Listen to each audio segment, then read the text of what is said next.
Jet Set Radio Future is one of the best games I've ever played. If you want to know what I think about this game, it's easily a 10 out of 10. It doesn't feel dated at all, and if you could find a way to play and you haven't already played this game, definitely check it out. The only problem I have with this game isn't really the game's fault, but instead its neglectful deadbeat parents. Whether you've played this game before or have never even heard of Jet Set Radio, I got you covered. I also debated on using copyrighted music in this video, but you can't really talk about Jet Set Radio without mentioning the music. So if you enjoy this video, sharing it would help a lot. With that out of the way, let's get into the future.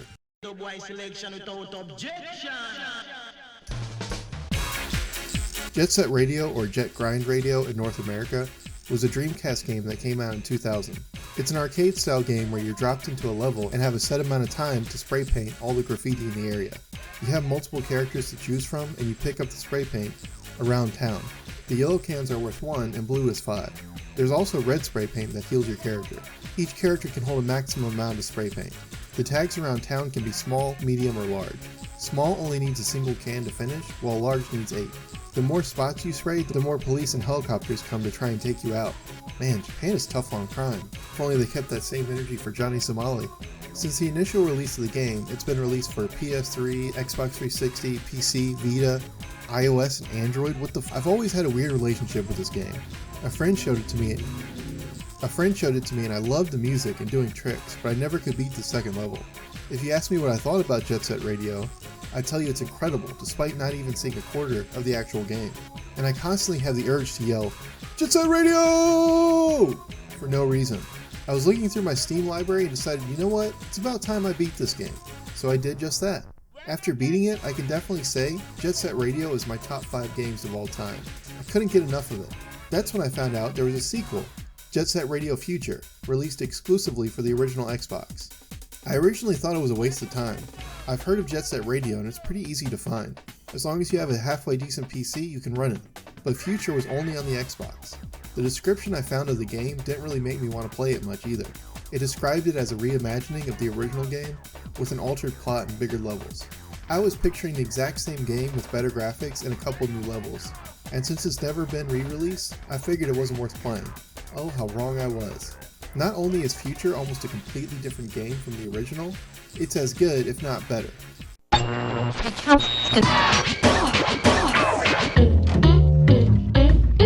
So what's actually different from Radio to Future? For starters, they ditched the timer for levels as well as enemies spawning in as you complete more graffiti. This completely changes the way the game is played. In the original, you had to plan a route to complete all the graffiti in time. You also had to strategize on certain levels. Like after 10 graffiti, men come in on jetpacks to shoot at you. So it's smarter to spray the rooftops first before they show up. In Future, there's none of that. You just take your time and spray paint what you can as you go. The challenge comes in on finding where you need to spray and getting to those areas. You can check the map and sometimes you can see exactly where the tag is, but you'll have no idea how to get up there. Some of these felt extremely rewarding after spending 10 minutes running around the stage trying to find your way to a certain tag. Once you found it, it felt awesome. There were some, however, that were extremely frustrating. Sometimes you'll be right on top of a tag, yet it's nowhere to be found. And it turns out you have to go halfway across the map to find a hidden platform that takes you underneath the level to get to it. Some require you to hit a boost to use a massive jump to get to. There's also graffiti souls you can pick up in both original and Future. These are harder to reach than the tags, and they give you a new design for your graffiti when you pick it up. I got all the spray paint and graffiti tags in Future, and I think I only looked at a walkthrough once, so they're definitely not impossible to find. I didn't realize it because I completed each level as I went, but you actually need the graffiti souls to progress the story. You don't need all of them, but you do need a fair amount. You can boost in this game by pressing B and using 10 cans for a massive burst of speed. In the original, you didn't have this and instead used the right trigger to constantly increase your speed. It's kind of like in Tony Hawk when your dude kicks the board to speed up. This is one change I definitely didn't like. The normal boost from the original game is now automatic. When you completely stop and start going again in any direction, it's supposed to do the speed up, but I could never get it to work consistently. You need that speed up too. A lot of the jumps in this game are very precise, and you have a short platform to get enough speed to make your next jump. I also felt like you have to know where you're going to jump way in advance in Future. I constantly was rolling right off the edge of platforms when I swore I pressed jump quick enough. It could have been lag, but I'll get into that later. The biggest difference in Future is doing tricks. Radio, you do tricks automatically. You jump on a rail to grind, and if you're going fast enough when you jump, you do a trick. In Future, it's the same, but what's different is that you can press X or Y to do more tricks after the first. When you jump on a rail, you press X or Y in rhythm to continuously do tricks. The timing is pretty precise, and if you mess it up, your combo ends, but you can continue grinding. X is faster than Y, so if you're trying to build up a combo, that's better to use, but Y is worth more points. When you jump and do a trick, it works the same as grinding. Press X or Y to keep doing more tricks, which also gives you more speed. You can go straight vertically up a rail from a dead stop, as long as you're doing tricks, which makes it a lot easier to reach certain areas. You kind of get pulled on the rails in Future. If you're close to a rail, you'll still grind on it, which for the most part is a good thing. But the problem with this is once you're on a rail, it's really hard to get off. Like, look at this staircase. If you want to turn around, you have to be really precise with your jump, otherwise you just jump back and forth. I think I'd rather the rails be a little less aggressive with pulling me on, or have a button that automatically lets you drop off a grind. As for doing tricks with button presses, or the original style, I don't think one is better or worse than the other, but I can't imagine playing Future without being able to constantly do tricks. The other big change to the core gameplay is graffiti tags. In Radio, every time you did a medium or large tag, you started a button prompt where you had to move your joystick in the right direction to do a tag. In Future, it's completely automatic. You just press the spray button and you skate by to hit a tag, and larger tags have multiple spots to spray. You're supposed to be able to just skate by a large tag with multiple spots to spray and just hold down the spray button, and you'll hit them all in a row. But this never worked for me. Even a medium tag with only 3 spots, I could only get 1 or 2 at a time. I constantly had to skate back and forth over a spot in order to finish larger tags, so I definitely prefer the original's way of doing it. Obviously, since you have to do the spray paint minigame, you have to stop at each larger tag in order to complete it, and since the original had enemies chasing you, the camera would keep cutting to the enemies as they got closer, which added tension to completing every tag. I even found a way of completing tags quicker. You just mash the spray button and do the first prompt, because it's the easiest over and over again. Future had to have this change, and I understand it. Adding the original's button prompts would completely change the game, and I get it, but I just don't like it. I don't like it. Not at all. Not at all. It's also really annoying, like I said, you really have to jump early in this game or you'll miss your jump. When you spray paint, the camera jerks to the side to focus on what you're spraying. When you're spray painting multiple spots in a row that require jumping from one tag to another, like wall riding from one tag to the next, it's really disorienting and it's hard not to fall off unless you already know where you're going. Almost every hard to reach spot required me to basically memorize the level layout so I didn't miss a jump. I was also really struggling early on with the camera. Later on, I figured out you can just tap the left trigger to make the camera go behind you, and this was a godsend. The camera isn't perfect, but using this made the camera never an issue. Also, I'm pretty sure there's a way to change the camera so it doesn't keep changing on you, but I couldn't find how to do it. There was one spot on the final boss where you go through a loop-de-loop and the camera is facing the player. Once you get towards the end, you have like a second to jump before you fall off, and this was one of the hardest jumps in the game. If the camera stayed behind me the whole time, it would have been really easy, but not seeing where I'm going before it was too late felt like more an annoyance than a true challenge. Future added a bunch of new characters, and made changes to some of the character designs as well. Combo got the JoJo Part 4 treatment, Gum got the High School DxD treatment.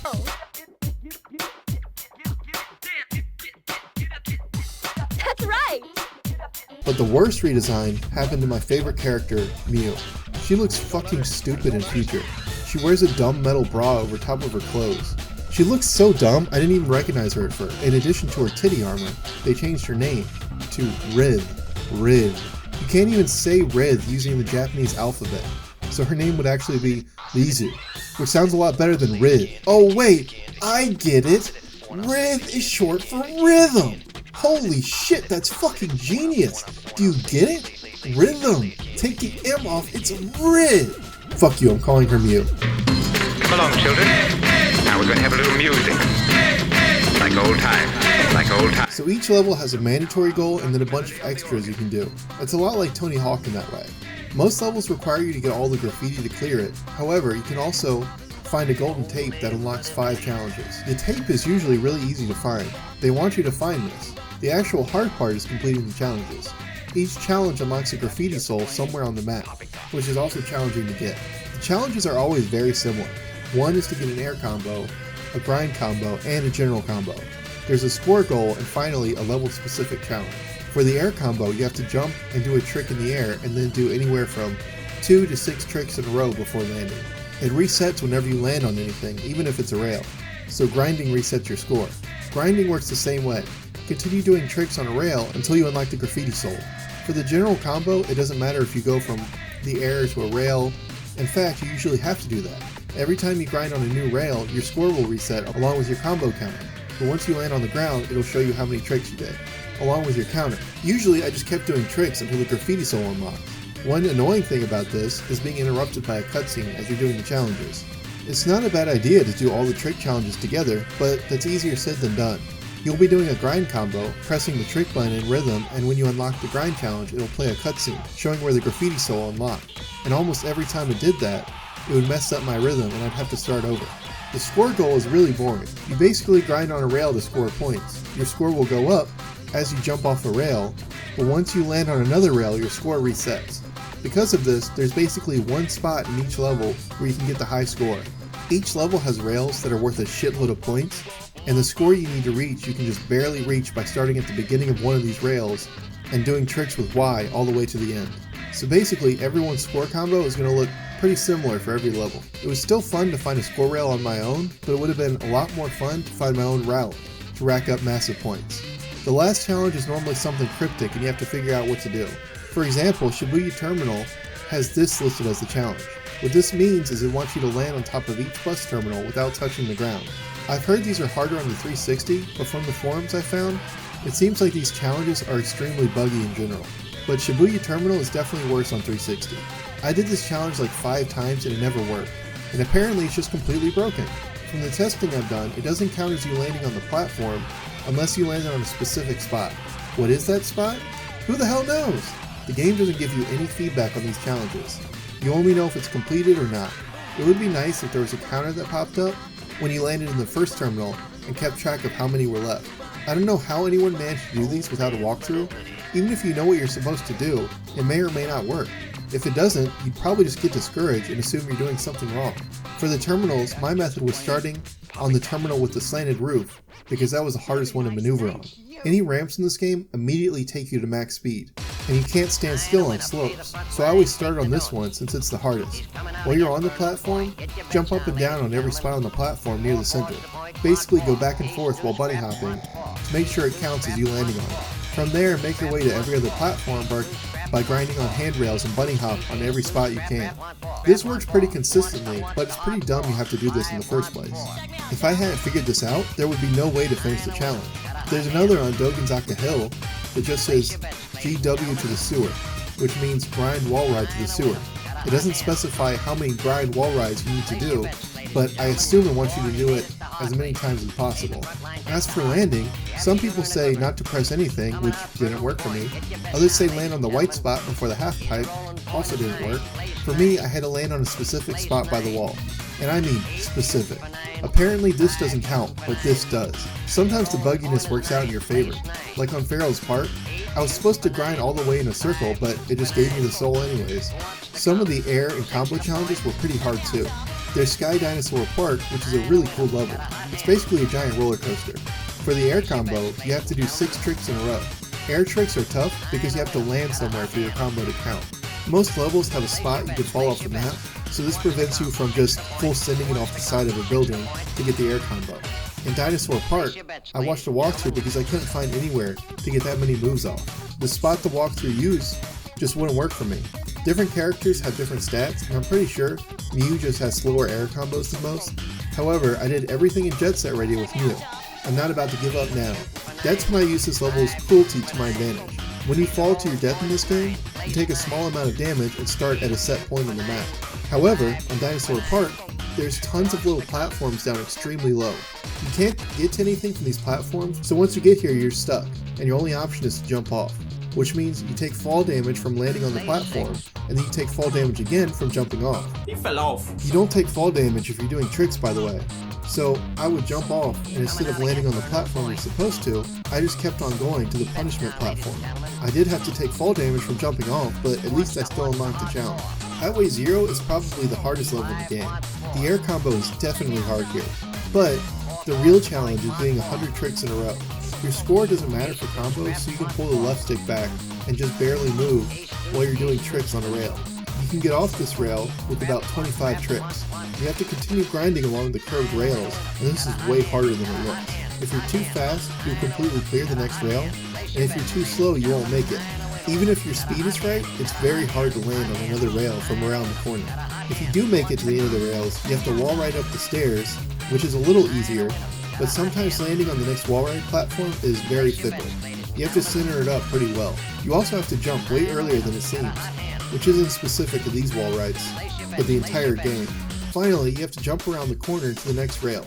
This is skill-based, but you're going to miss this several times because you just can't see where you're going.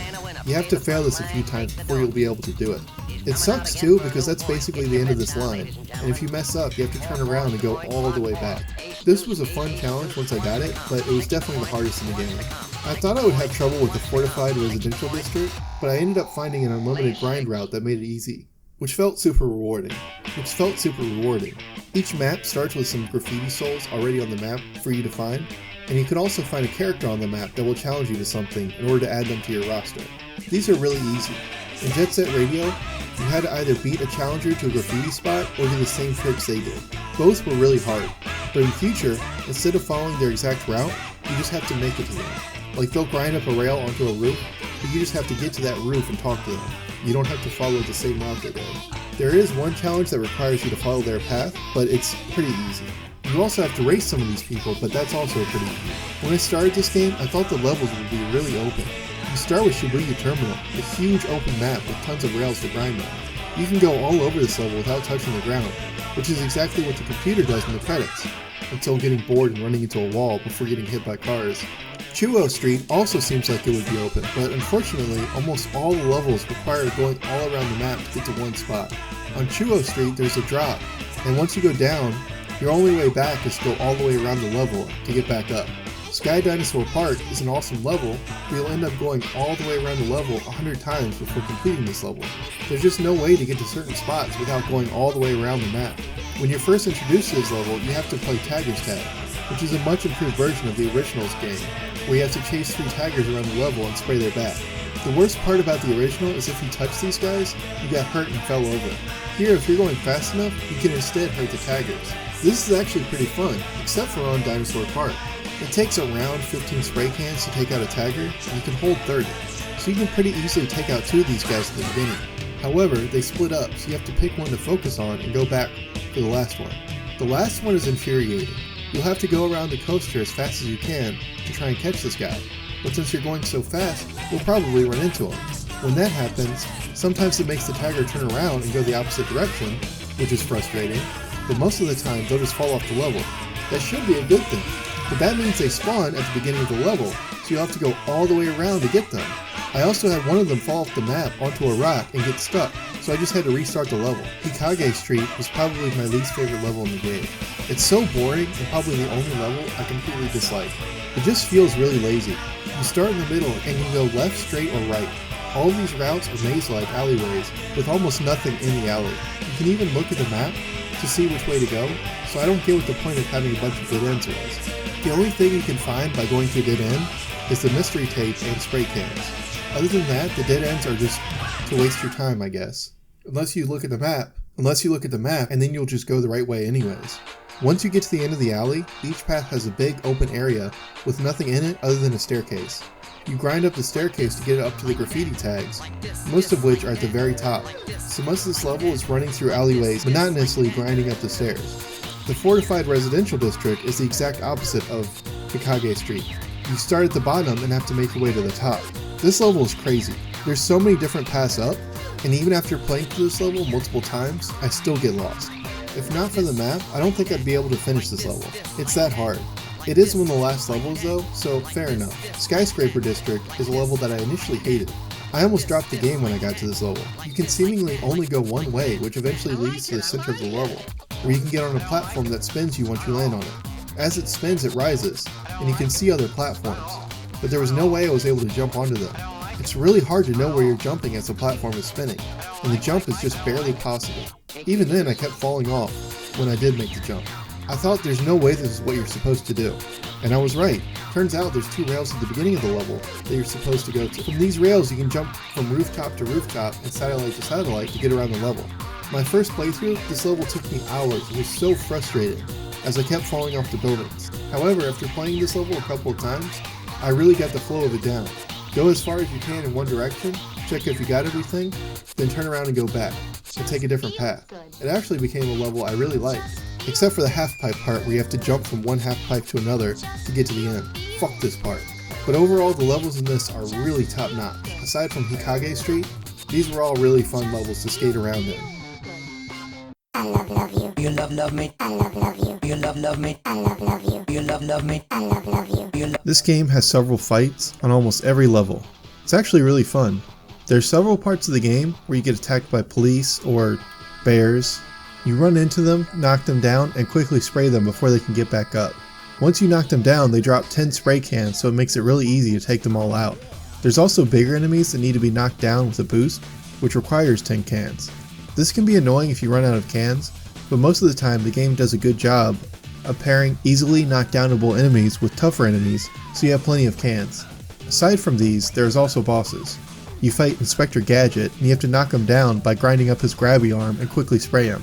At least that's the intended way, and I kind of get the feeling this boss wasn't tested very much. At the beginning of the fight, he'll jump to the side, and it's impossible to grind up his arm. No matter what the angle, his arm is way too close to the electric wall, so you'll just get knocked down if you try and knock him down. I even tried jumping into him, but that also just makes you take damage. You just have to wait for him to move to a different spot. Even then, after knocking him down, you fall as well, and end up really far away from where he fell. So by the time you get back to him, he's already getting back up. I feel like this boss would be infuriating if you don't come with 30 cans. There's only so many cans in the area you fight him in, which makes the strategy I used only possible if you already have 30 cans to start this fight. Once he's on the ground, you boost into him to knock him down, which costs 10 cans. Spray as much as you can, and then do it again as soon as he gets back up. I'm not sure if that was intentional, considering there's not enough cans in the area you fight to be able to do this, plus it's really cheap. But anyways, he gets blown the fuck up.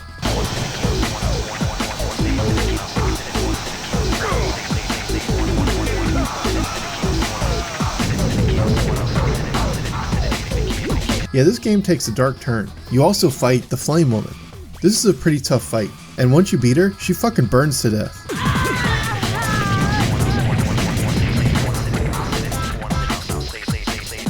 It's not even like cartoony, where it's implied she died. Like, she straight up dies in a gruesome fashion. The most annoying boss is the train. You fight this train while you grind up to it on train tracks, and the train moves way faster than you. So you have to boost up to it twice to reach the 4 spots you need to spray to take it out, which leaves you with only 10 cans. Once you use all of them up, you have to collect cans along the train tracks. You can only collect 5 cans at a time, so you have to collect cans 6 times to be able to reach the train. You can't see where the cans are going to be because the trains are in the way, so you have to hope you're on the right rail when the cans show up. And as a side note, there were times the train would slow down enough that I could reach it with only 1 boost, and even rarer, no boost at all. But if I relied on that exclusively, this boss would have taken half an hour. It's a really easy boss, but this was definitely my least favorite. The rest of the bosses are pretty well designed. It makes sense. Like, you grind up drones' arms to spray it on different spots in order to take it out. You also fight tanks and spotlights where you have to use your skills to get to the right spot to spray. The final boss is pretty easy. You just boost into him twice, which allows him to take damage, and then you can just spray him to take his health down. The trick is, his platform is way up in the air and the spray paint is down at the bottom. The challenge is getting up to the boss multiple times. There's 2 paths up, and these are really hard and not in a good way. This is the jump I mentioned earlier, where the camera is facing you, so by the time you see what's in front of you, you already have to jump. It's easy to jump too far to the side as well. There's health at the bottom, and you have unlimited time, so it's not too bad, but just doesn't feel right. The other path is harder for me, so I never even tried it. Other than that, the combat was surprisingly good for a skating game. Ladies and gentlemen, You unlock graffiti by finding the graffiti souls in levels. The last few graffitis are unlocked by doing special test runs at the end of the game. You have small, medium, large, and extra large graffitis to pick from. Look, they even have one for child abuse. You can also make your own graffiti, but it doesn't work very well on the 360. The top half of the tag is just not functional, but you actually have a lot of options for making graffiti, and it's a really cool tool.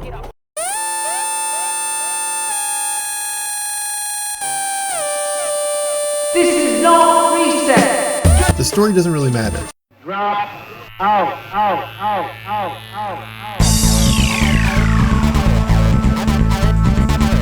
After finishing the game, you'll unlock Test Run mode. These are 4 challenge modes for certain levels. You have Jet Dash, which is just a race to see how fast you can finish the stage. Jet Graffiti, which is kind of like the original arcade mode. Jet Tech, where you try to get the highest score possible. And Jet Flag, where you collect 5 flags around the map as quick as possible. The goal is to get a jet ranking on each level, which is scoring the most points or getting the fastest time. These were the easiest part of the game. They were mostly really fun though. Jet Tech is terrible. Like I mentioned before, every level has a score rail, and your goal is to use that to score as much points as possible in 5 minutes. So you do tricks on the same rail over and over for 5 minutes. It's not like there's any other spot on the map where you can get the high score. You have to do it on these specific trick rails. And most of these trick rails you can only trick on for maximum 15 seconds. So that means that for 5 minutes you're going to be doing the same 15 seconds over and over again. These were a chore to finish, but were also really easy. I normally could get an insanely high score within 3 minutes, and after that I just kept going as high as I could to see what the highest score I could get was. Jet Dash is interesting because not all levels would work as a race, but luckily you don't have to do all levels. The races were way easier than Jet Set Radios. I think I got all of these but one on my first try. Dogenzaka Hill did take me 2 tries and was pretty hard, but other than that, most of these were pretty simple. Jet Flag was the most fun. There's an arrow leading you to a flag, and you need to quickly grab the flag before the next one spawns in. You need to collect 5 as quickly as possible. These were interesting because the first couple of times, I would just figure out where all the flags were, and then go as quick as I could to try and get a jet ranking. The hardest being the sewer level, which took me quite a few tries. Lastly, there's Jet Graffiti. This was mostly incredibly easy. Spray all the points on the map as quick as you can, and most of these levels I managed to finish in less than half the time as whoever was in first. The only one that gave me trouble was 99th Street. I don't think the lag helped. This is the only challenge of all the test runs that made me feel any pressure. But I'm actually alright with an easy challenge because, aside from Jet Tech, I actually had a lot of fun with these challenges.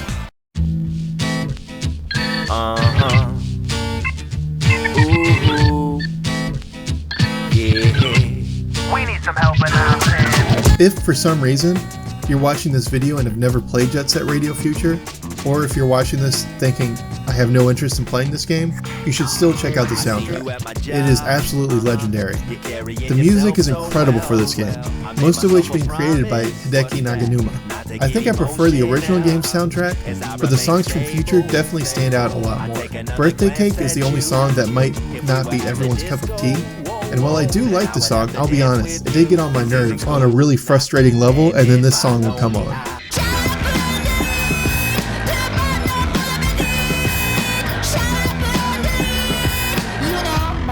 Sweet. My favorite song was definitely Aisle 10. It makes me think of like Afro Samurai or Samurai Champloo type beat. Even if you don't want to play this masterpiece, you should definitely check out the soundtrack. Emergency wit service.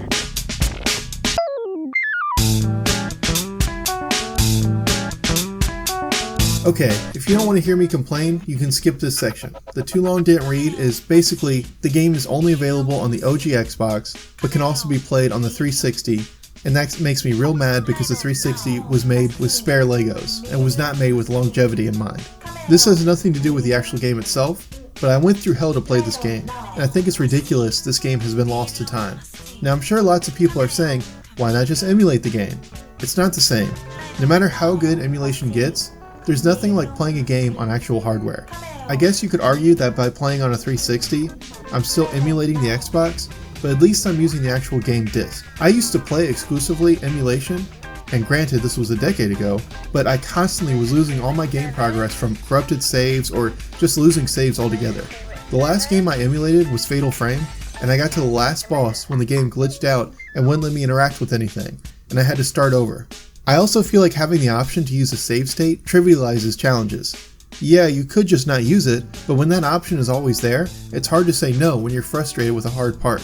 And anytime I do something cheap, like use save states, it ruins the rest of the game for me. At that point, why not just watch someone else beat it? I know for some of you that sounds insane, but it's just how my brain works when trying to beat a game. Ninja Gaiden is my favorite game, and even though I've beaten it hundreds of times, it never felt like I really beat it until I played on an actual NES. So I've established emulators just aren't the same, And for a lot of people, we don't want to play on an emulator. So why not just play the game on an Xbox 360 or original Xbox and shut up, right? While I did beat the game on 360, it's really laggy. Not unplayable, but parts were pretty rough. 99th Street ran like this for most of the time. I don't own an OG Xbox, so I can't test it, but the 360 is far buggier and laggier version of the game. When I got it to work, I was able to do everything on the 360, but parts were definitely not smooth. Okay, so the game is playable on the 360. That should be the end of my rant, right? Except, the 360 has to be the worst manufactured game console of all time. So the original 360 infamously had the red ring of death.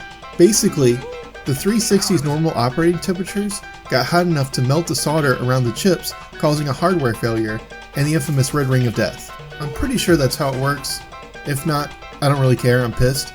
I saved up to buy a 360 when it came out. All my friends had the 360 and I saved up for years in order to buy it. It was the first game console I ever bought myself. And I think I have the Jasper model, one that was free of the red ring issue. So it turned out it was kind of a good thing I waited a couple of years. I've had this baby for years and it has a lot of sentimental value. I played Jet Set Radio Future for about 10 hours on it over the course of a few days. The only problem was, every once in a while the 360 would fail to read the disc. The console was just dirty. I'd never cleaned it out before. Aside from not reading the disc occasionally, the console was working perfectly fine. But I decided to take it apart and give it a deep clean and replace the thermal paste while I was in there. My background with this stuff is I used to collect broken consoles and fix them for resale. Most of the time, the only issue with consoles is that they need to be cleaned. I've also cleaned all of my personal consoles aside from my 360, and I assumed it would be easy enough. I took my time with it, watched a video, washed all the plastic pieces in the sink, and used rubbing alcohol on the rest. My first clue that this console was not the best design is that the plastic used to make the 360 is incredibly flimsy. I watched multiple videos on how to get things apart when they weren't coming apart because I wasn't going to force it. And I would slowly work the console open and inevitably some piece of plastic would go flying somewhere. The only pieces of plastic that I broke were towards the inside and you wouldn't be able to see it once you closed it back up. So it wasn't a huge deal, but still kind of annoying. I ended up getting to the CPU and the thermal paste wasn't as bad as I thought it would be. If you don't know what I'm talking about, thermal paste is used to transfer heat from the CPU and GPU to the heatsink, which is then blown off with a fan to keep the console from overheating. After years of use, the thermal paste dries up and isn't good anymore, so you need to replace it. Should be simple. You take the console apart, scrape off the old paste, put on the new paste, and you're good. And normally, to get the old thermal paste off, all you need is some rubbing alcohol and a couple of Q-tips. Well, Microsoft, in their infinite wisdom, decided, you know what? Super glue works just as good as thermal paste. I tried for half an hour to get this crap off. I found out later people use Goo Gone to remove it, but shockingly, I don't keep Goo Gone as a tool for cleaning consoles. And I was really careful with it too. I was slowly scrubbing it with rubbing alcohol. I would let it sit on there to try and loosen it up. But after half an hour, I'll be honest, I started to get a little annoyed. I scrubbed the chips a little harder than I should have. That's on me. But why the fuck did they use this shitty ass glue as thermal paste? Even so, while I was a little rough trying to get it off, it wasn't like I was bearing down on it with all my weight. I don't think that I was even strong enough to break anything. And I'm only mentioning it because, spoiler alert, I did end up breaking it. I put the console back together, and normally I don't even test working consoles after cleaning them right away because I've never broken a working console just from cleaning it. But for whatever reason, I decided to test it. I turned it on and red ring. I don't think I can explain to you how upsetting this was for me. I know the error has to be with the CPU or GPU, so I thought about replacing the motherboard with a working console. That way I can still keep and use my old console. Except Microsoft designed these pieces of shit to only work with the disk drive they were shipped with. So if I replaced the motherboard, I'd have to replace the disk drive too, and at that point it's just a different console. And I'm not sure what other pieces have to stay with that motherboard either. Luckily, I do have a backup 360 Slim. The only problem is, they changed the design of the hard drives, so you have to take it apart and swap the internal hard drive to get a regular 360 hard drive to work on a Slim. Which is fucking annoying, but whatever, I did that, so now I'm ready to resume my Jet Set journey. Is what I would say if they decided to keep the same power cord. But no, they had to completely change the designs, so now I have to order a new power cord. The new power cord came a few days later, and now we're in business. Except, I played the game for 5 minutes before the console froze, and then gave me the red dot of death. The Slim is a piece of shit too. They didn't fix anything. Fucking Microsoft. I got the console to turn on by removing the HDMI cable while it was turning on, plugging it in, and then unplugging it as soon as something came up on the screen. I don't know why, but this somehow worked. Apparently if the resolution changes on the Slim, it will just give you a red dot, and you need to reset the resolution by holding the Xbox button and the sync button on your controller, which did work. So I thought maybe the resolution was just off, but then I was still only able to play the game for 5 to 10 minutes at a time. After 5 to 10 minutes, the game would just give me a red dot, and then after a couple of minutes, it would just start working again. Except for one night where the console worked for 3 hours and I thought it was fixed before it did the same exact thing, and the longest I was able to play after that was 15 minutes. So I took it apart very carefully and replaced the thermal paste. It'll turn on for 5 to 10 minutes and then shut off, and then if you let it sit for a couple of minutes, it'll turn on again. Sounds like overheating, right? And when I took it apart, there was like no thermal paste left, so I thought it had to be overheating. I cleaned everything while I was at it and put it back together, and this time it did work after I tested it. The network adapter wasn't working before, but after cleaning it, I was able to connect to the Xbox Live, which was a huge fucking mistake. Since I was using a different console, it wouldn't let me use my profile until I signed in using my email and password. I haven't had to sign in to my console in at least 12 years, and the email I had for it got hacked a long time ago. I managed to get into my account, surprisingly, after a couple of hours, and I was back in business. I played for 5 minutes, and it froze again. Now the console freezes after sometimes a minute, sometimes an hour, but if I reset it, it turns on again no problem. It doesn't matter if I'm in the game or at the dashboard, it just randomly freezes. Even with no hard drive in the console, it just sometimes freezes. It doesn't red dot anymore, which is nice, but it's not really usable. Seriously, if you have any idea what could cause this, let me know, because I couldn't figure it out. Maybe it's an issue with the HDMI, but I don't have an AV cable to use to test it, and I'm not about to sink any more money into this. I was actually able to beat the game on this console, which is insane, because the final section doesn't give you a spot to save at, and it's probably an hour long. It did freeze right as the credits were about to finish, so it didn't actually count and I didn't unlock any of the in-game stuff. You have to beat the game to unlock the test runs, and I still wanted to do that. So I bought another Jasper online because according to the internet, Slims are shit. Yeah, I agree. And the original 360s are shit. Yeah, I agree. And the Jaspers are slightly less shit. I got one off eBay with a broken disk drive from Goodwill. And to my shock, this broken Xbox 360 not only looks great on the outside, I mean all of the pieces on the front plate are completely intact, but it's not even broken. The only issue with the disk drive is that if you put it vertically, it won't work, but if you put it flat, it works just fine. I think that this is because of a bad laser, or that the motor is about to go bad, I don't know. Even then, the motor and laser are not that expensive to replace. So I basically got a perfectly working console for $20 off eBay. And that's how I was able to record the footage for this video. And that is the only way you can play this game. Buying a 360 and hoping it doesn't red ring, or buying an original Xbox. Because, yeah, I was able to get an Xbox 360 for $20, but if you look up a 360 that is confirmed working and in good condition, it's going to be starting out at $50, $60. And even then, who's to say you're not going to buy it and then a month later it's not going to red ring? I can play the original Jet Set Radio anywhere I want, but Future is stuck on the original Xbox. I can assume the reason they never released this game was because of the music, but I don't really give a shit, it's stupid. There's no reason why such an amazing game should be locked to such a fickle console. Oh, and I also considered buying an Xbox One to play it, because the Xbox One plays original Xbox games as well. But of the Xbox games it does play, Jet Set Radio Future is not among them. So it literally only works on the original Xbox or the 360. The 360, it's barely playable, it is extremely glitchy, so you pretty much have to play it on an Xbox if you want to play the actual game. This has been the most unbearable experience I've ever had with such an amazing game. And because it's so fun, that's the only reason I kept putting up with all the bullshit. This game deserves a remaster or just a port. I want to give Sega money and they won't let me.